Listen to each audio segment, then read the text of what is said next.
Permettre à l'Afrique de faire face aux effets du changement climatique, c'est l'objectif de l'initiative AAA. Une initiative lancée sous le leadership du roi Mohammed VI à l'occasion de la COP22 et du sommet de l'action qui a réuni les chefs d'État africains. Elle est née d'un constat.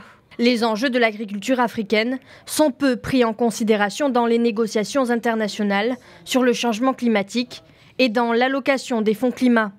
L'Afrique n'a attiré à ce jour que 5% de l'ensemble des financements liés au climat, avec seulement 4% alloués à l'agriculture, alors qu'il s'agit du continent qui souffre le plus des effets des changements climatiques. Une initiative donc, selon le ministre délégué en charge de la coopération africaine, Mohsin Jazouli. Il s'agit d'avoir autour de la table un certain nombre de bailleurs de fonds, un certain nombre de pays africains qui vont donner un label à des projets sur la base de fonds internationaux pour le développement de l'agriculture en Afrique.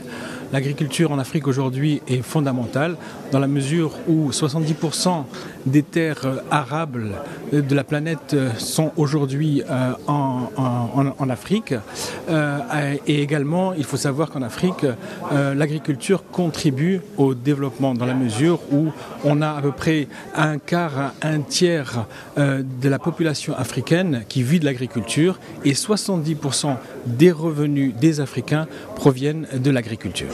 L'Afrique, qui dispose de plus de 65% des terres arables non cultivées dans le monde, dispose donc d'un potentiel énorme en matière de production pour nourrir une population qui vraisemblablement doublera à l'horizon 2050.